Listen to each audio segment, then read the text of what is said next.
परी की जादुई अंगूठी। बहुत समय पहले टोडापुर गांव में दिव्या अपनी माँ सविता और अपनी सौतेली बहन काजल और अपने पिता श्याम के साथ रहती थी। दिव्या के पिता श्याम पहले शहर में काम किया करते थे। दिव्या की माँ दिव्या को जन्म देने के बाद ही भगवान को प्यारी हो गई। उसके बाद श्याम ने अपनी बेटी दिव्या की देखभाल और उसकी अच्छी परवरिश के लिए अपने माता पिता और रिश्तेदारों के कहने पर सविता से दूसरी शादी कर ली। सविता की खुद की भी एक बेटी थी काजल, जो कि निकम्मी और नालायक थी। वो किसी भी काम को नहीं करती थी और सिर्फ बिस्तर पर पड़े पड़े खाती रहती थी। वो एक प्राइवेट स्कूल में पढ़ती थी।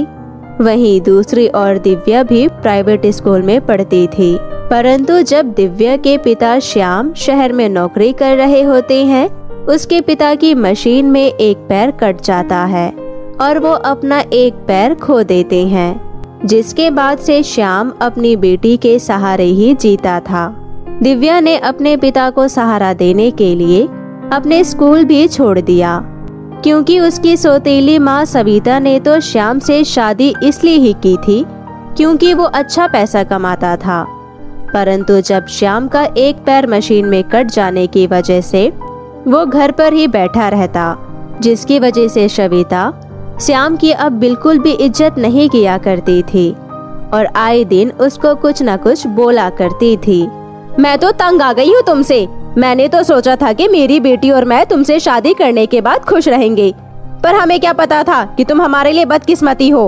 अब मैं अकेले कमा कमा कर थक चुकी हूँ। सविता, मुझे क्या पता था कि मेरे साथ ऐसा कोई हादसा होने वाला है।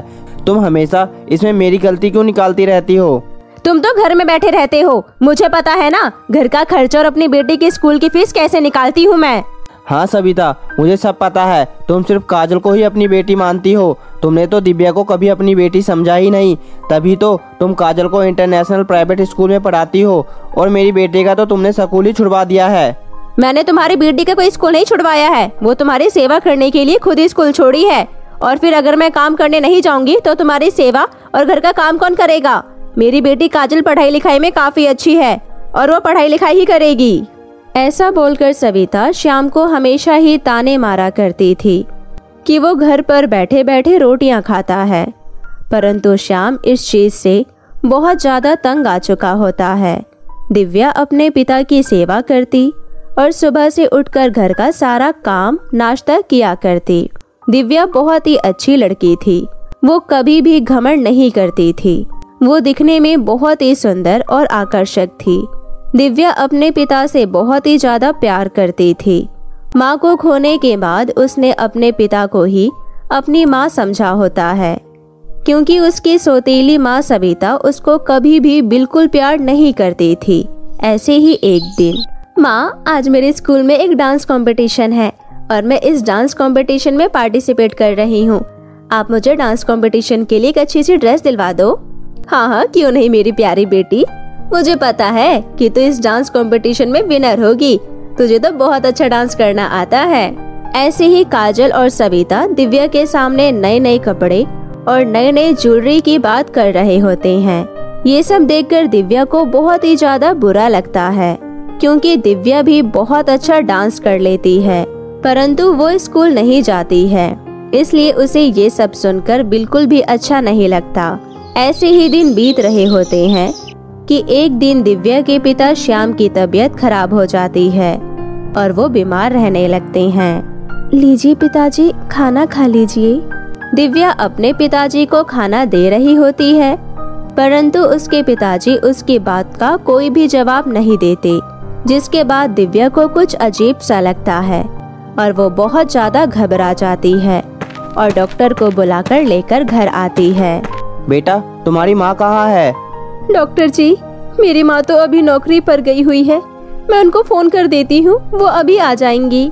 ऐसा बोलकर दिव्या अपनी माँ को फोन लगाती है और दिव्या की माँ सविता घर आ जाती है।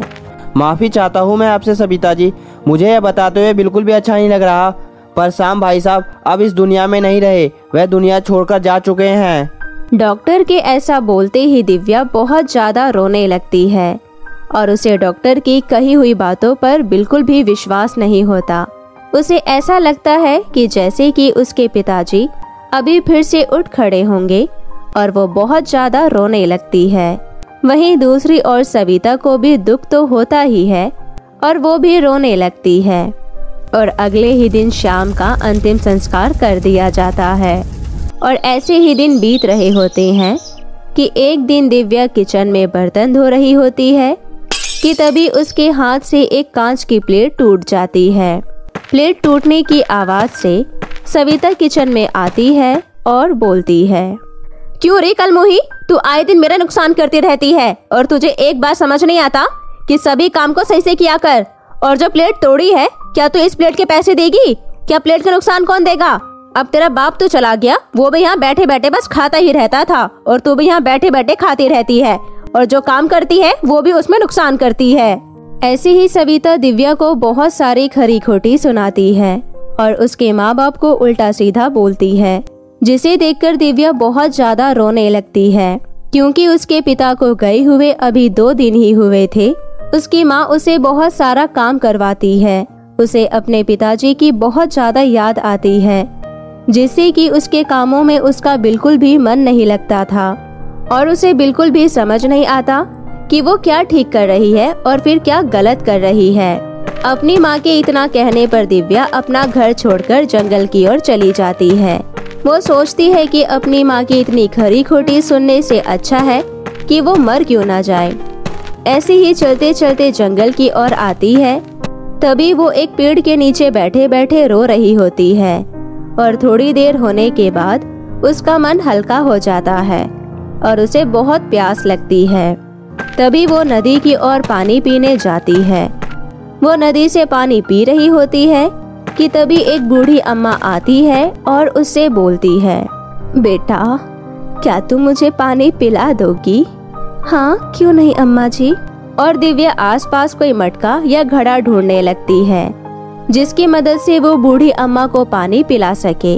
उसकी थोड़ी कोशिश के बाद उसे एक मटका मिल जाता है, जिस मटके की मदद से वो बूढ़ी अम्मा को पानी पिला देती है।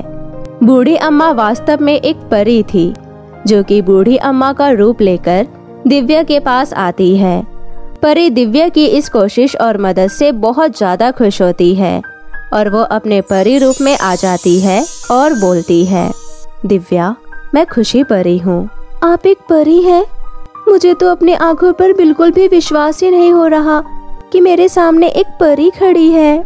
हाँ दिव्या, तो विश्वास करो, मैं एक परी हूँ। मैं तुम्हारी परीक्षा ले रही थी। मैं जानती हूँ कि तुम कितनी परेशानी में हो और कैसी परिस्थितियों में अपना जीवन व्यतीत कर रही हो, इसलिए मैं तुम्हारी मदद करने आई हूँ।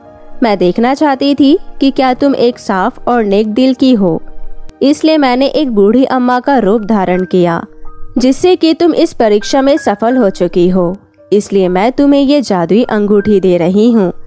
ये जादुई अंगूठी तुम्हारी हर परेशानी में तुम्हारी मदद करेगी और तुम इस जादुई अंगूठी से कुछ भी मांग सकती हो, परंतु जादुई अंगूठी से बिल्कुल भी लालच मत करना और गरीब और अनाथ लोगों की मदद करना। धन्यवाद परी जी।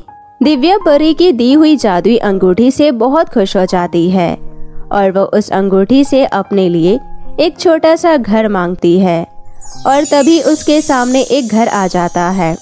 वो घर देखकर दिव्या को और जादुई अंगूठी पर विश्वास हो जाता है और दिव्या फिर उस घर में हंसी खुशी से रहने लगती है और उस जादुई घर में अपने मनपसंद का खाना पीना और जादुई अंगूठी से मांग लिया करती और अपने सभी शौक पूरे किया करती।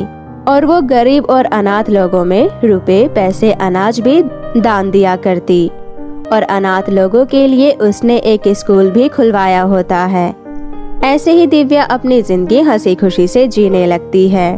तो मेरे प्यारे दोस्तों, कैसी लगी आपको मेरी ये कहानी? मुझे कमेंट करके ज़रूर बताएं और इसे अपने दोस्तों के साथ भी शेयर करें। और हाँ दोस्तों, अगर आपने अब तक मेरे चैनल को सब्सक्राइब नहीं किया है तो प्लीज़ जल्दी से नीचे लाल बटन दबाकर अभी कर ले। तो मिलती हूँ आपसे फिर किसी नई कहानी के साथ। तब तक के लिए आप अपना ध्यान रखें। बाय बाय दोस्तों।